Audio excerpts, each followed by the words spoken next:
শনিবার আচমকাই একটি ছবি রীতিমতো ভাইরাল হয়ে যায় ফেসবুকে। ছবিতে দাবি করা হয় জামায়াতের নায়েবে আমির যুক্তরাষ্ট্র থেকে ভারতের রাজধানী দিল্লিতে গিয়েছেন। সেখানে তাকে স্বাগত জানিয়েছেন ভারতের সেনাপ্রধান উপেন্দ্র দ্বিবেদী।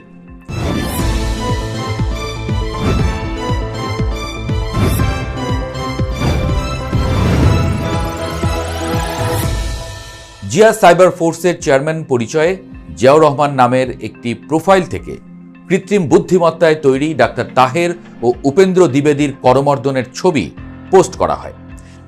দাবি করা হয় শনিবার রাত 9টায় দিল্লির একটি 5 তারা হোটেলে ভারতের এই হাই প্রোফাইলের সঙ্গে বৈঠক করবেন ডাক্তার তাহের। এই পোস্ট শেয়ার করে জাতীয়তাবাদী যুবদলের সভাপতি আব্দুল মোনায়েম মুন্না নিজের ভেরিফাইড প্রোফাইলে লেখেন, মুখে ভারত বিরোধিতা আর তলে তলে ভারতের সঙ্গে সম্পর্ক তৈরিতে ব্যস্ত জামায়াত। যদিও বাস্তবে ডাক্তার তাহের তখনও যুক্তরাষ্ট্রেই ছিলেন বলে গণমাধ্যমকে নিশ্চিত করেছেন তিনি। কিন্তু একটি বিষয়ে খেয়াল করেছেন কি, মানে ঘটনার সত্য কিংবা মিথ্যা যাই হোক না কেন, বিএনপি বেশ কেঁপে উঠল না?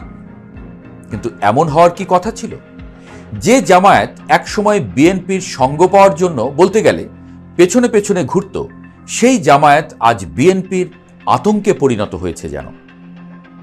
মাঠের ছবিটা অন্যরকম। রাজনৈতিক ময়দানে চোখ কান খোলা রাখলেই বোঝা যাচ্ছে জামায়াত ও বিএনপির অবস্থানের ব্যবধান দিন দিন স্পষ্ট হয়ে উঠছে। জামায়াত ইসলামী আনুপাতিক হারে ভোটের দাবি সামনে রেখে আন্দোলনে নেমে বিএনপিকে ব্যস্ত রাখলেও নিজেরা নির্বাচনী প্রস্তুতিতে অনেক এগিয়ে গেছে। দেশের নির্বাচনী আসনের প্রায় সব কটিতে ইতোমধ্যে তারা সম্ভাব্য প্রার্থীর নাম ঘোষণা করে ফেলেছে। কোথাও কোথাও পোস্টারও ঝুলছে। স্থানীয় নেতাকর্মীরা প্রার্থীর পক্ষে সানন্দে প্রচার চালাচ্ছেন। প্রার্থী নির্বাচনে জামায়াত এবার নীতি বদল করেছে। একসময় শুধু প্রবীণ নেতাদের বড় হকদার ধরা হলেও এবার তরুণ নেতাদের প্রাধান্য দেওয়া হচ্ছে। এই কারণে প্রবীণ কয়েকজন বাদ পড়লেও কোনো প্রতিবাদ হয়নি। সাংগঠনিক শৃঙ্খলার এমন চিত্র এখন বিএনপিতে দুর্লভ। বিএনপির অন্তর্দ্বন্দ্ব। অন্যদিকে বিএনপি এখনও প্রার্থী মনোনয়ন চূড়ান্ত করার আগেই দলে দলে সংঘাতের খবর প্রকাশ পাচ্ছে। দলীয় সূত্রের হিসাব অনুযায়ী এ পর্যন্ত 7,000 নেতাকর্মীর বিরুদ্ধে সাংগঠনিক ব্যবস্থা নেওয়া হয়েছে। মানবাধিকার সংস্থা আইন ও সালিশ কেন্দ্রের তথ্য বলছে, গত বছরের আগস্ট থেকে এই বছরের মার্চ মাস পর্যন্ত মাত্র 8 মাসে দেশের সহিংসতায় নিহত হয়েছেন 76 জন, যার মধ্যে বিএনপির অভ্যন্তরীণ সহিংসতায় প্রাণ গেছে 58 জনের। মার্চ থেকে সেপ্টেম্বর পর্যন্ত হিসাব করলে এই সংখ্যা শতক ছাড়িয়ে গেছে। নরসিংদী, ব্রাহ্মণবাড়িয়া থেকে শুরু করে চট্টগ্রামের রাউজান পর্যন্ত প্রতিনিয়ত রক্তক্ষয়ী সংঘর্ষের ঘটনা ঘটছে। শুধু রাউজান আসনেই প্রার্থী বিরোধকে কেন্দ্র করে এখন পর্যন্ত প্রাণ গেছে 15 জন নেতাকর্মীর। অথচ বিএনপি এখন ক্ষমতার কাছাকাছি দাবি করছে, তাহলে দলে শৃঙ্খলা ফেরানো সম্ভব হচ্ছে না কেন? মনোনয়ন প্রত্যাশীদের দ্বন্দ্ব।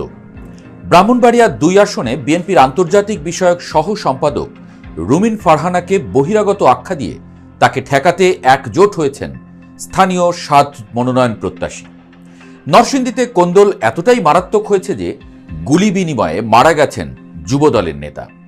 মনোনয়ন বন্টন নিয়ে বিদ্রোহ ঠেকাতে বিএনপির স্থায়ী কমিটির কয়েকজনকে বিভাগ ভিত্তিক দায়িত্ব দেওয়া হয়েছে। তারা গুলশান কার্যালয়ে ডেকে প্রার্থীদের বোঝানোর চেষ্টা করছেন, কিন্তু এই কাজ অনেক আগেই করা যেত। এখনো স্পষ্ট নয় শেষ পর্যন্ত বিএনপি বিদ্রোহী প্রার্থী ঠেকাতে পারবে কিনা। গণতান্ত্রিক প্রক্রিয়ার অভাব। বিএনপি নেতারা প্রায়ই বলেন আওয়ামী লীগের দমনপীড়নের কারণে তারা নিয়মিত সম্মেলন করতে পারেননি। কিন্তু গত 11 মাসে মুক্ত অবস্থায়ও কয়টি উপজেলা, জেলা, পৌরসভা বা মহানগর কমিটি তারা গণতান্ত্রিকভাবে গঠন করতে পেরেছে? প্রশ্নটা তাই উঠছে। জামায়াত যেখানে অভ্যন্তরে নীরবে সাংগঠনিক কাঠামো শক্ত করছে, বিএনপির নেতারা এখনো গণতান্ত্রিক পদ্ধতিতে নিজেদের প্রার্থী বাছাই প্রক্রিয়া গড়ে তুলতে পারেননি। তারেক রহমান ফ্যাক্টর। সবচেয়ে বড় সংকট হচ্ছে নেতৃত্বে। আগামী ফেব্রুয়ারিতেই জাতীয় নির্বাচন, অথচ বিএনপির শীর্ষ নেতা এখনো লন্ডনে রয়েছেন। অন্যদিকে দল আবার পরিচালিত হচ্ছে তার কথাতেই। খালেদা জিয়া অসুস্থ, শুধু কবে হাসপাতালে যাবেন সেই সময়ই গণমাধ্যমে খবর হয়। মাঠে কোনো শক্তিশালী বিকল্প নেতৃত্ব দৃশ্যমান নয়। জনগণের মধ্যে তাই প্রশ্ন, যে দল এখনো দেশে বসে নেতৃত্ব দেওয়ার সাহস পায় না, তারা ক্ষমতায় গেলে দেশের নেতৃত্ব নেবে কিভাবে?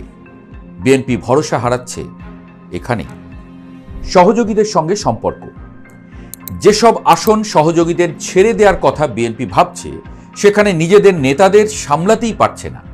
সম্প্রতি এক সহযোগী দলের প্রধান অভিযোগ করেছেন, নিজের এলাকায় সমাবেশ করতে গেলেও তাকে লন্ডনে ফোন করে অনুমতি নিতে হয়েছে। স্থানীয় বিএনপি নেতারা এতটাই বেপরোয়া হয়ে উঠেছেন। জামায়াতের নারী নির্ভর কৌশল। আগামী নির্বাচনে নারী ভোটারদের লক্ষ্য করে জামায়াতের মহিলা বিভাগের কর্মীরা ইতোমধ্যেই ঘরে ঘরে প্রচার চালাচ্ছেন। কুমিল্লার বরুড়ায় তাদের কর্মীরা প্রতিটি বাড়িতে গিয়ে পরিবারের সমস্যার খোঁজ খবর নিচ্ছেন। পুরুষ কর্মীরা হাট বাজারে সমাবেশ করছেন, মসজিদে মুসল্লিদের সঙ্গে মতবিনিময় করছেন। ওয়াজ মাহফিল তো এক বড় ভরসার নাম। এমন কৌশল বিএনপি বুঝতে পারলেও প্রয়োগে পিছিয়ে আছে। তারা 14 অক্টোবর খুলনা থেকে নারী সম্পৃক্ত কর্মসূচি শুরু করার ঘোষণা দিয়েছে, কিন্তু এত দেরি কেন? মাঠে প্রস্তুতি নেওয়ার ক্ষেত্রে বিএনপি জামায়াতের চেয়ে অন্তত 6 মাস পিছিয়ে পড়েছে বলে বলছেন বিশ্লেষকরা। শৃঙ্খলা বনাম বিশৃঙ্খলা। একসময় বাংলাদেশের কমিউনিস্ট পার্টিতেও শক্ত সাংগঠনিক শৃঙ্খলা ছিল, আজ তা নেই। বিএনপির ক্ষেত্রেও একই চিত্র। অভ্যন্তরীণ সংঘাত এবং প্রার্থিতা নিয়ে দ্বন্দ্ব সামলাতে ব্যর্থ হচ্ছে তারা। আর জামায়াত এই শূন্যতায় ধীরে ধীরে মাঠে অবস্থান শক্ত করছে। সামনে কি? রাজনৈতিক বিশ্লেষকদের মতে বিএনপি যদি এখনো অভ্যন্তরীণ কোন্দল মিটিয়ে গণতান্ত্রিক প্রক্রিয়ায় নেতৃত্ব ও প্রার্থী বাছাই নিশ্চিত করতে না পারে, তবে জনগণের আস্থা ফেরানো সম্ভব হবে না। ফেব্রুয়ারির নির্বাচনের আগে এত অল্প সময়ে এই কাজ সম্ভব কিনা তা নিয়ে সংশয়। অন্যদিকে জামায়াতের সাংগঠনিক শৃঙ্খলা, মাঠ পর্যায়ের কর্মতৎপরতা এবং নতুন প্রজন্মের নেতৃত্ব তৈরি করার কৌশল তাদের এগিয়ে রাখছে। বিএনপি যতটা না আওয়ামী লীগের বিরুদ্ধে লড়ছে, তার চেয়ে বেশি লড়ছে নিজেদের ভেতরের অস্থিরতার সঙ্গে। সর্বোপরি জনগণ দেখতে পাচ্ছে একদিকে শৃঙ্খলাবদ্ধ সংগঠন জামায়াত, অন্যদিকে বিভক্ত বিএনপি। আর এই দৃশ্যটাই হয়তো ব্যাখ্যা করে দিচ্ছে কেন দিন যাচ্ছে আর জামায়াত এগিয়ে যাচ্ছে, বিএনপি পিছিয়ে পড়ছে।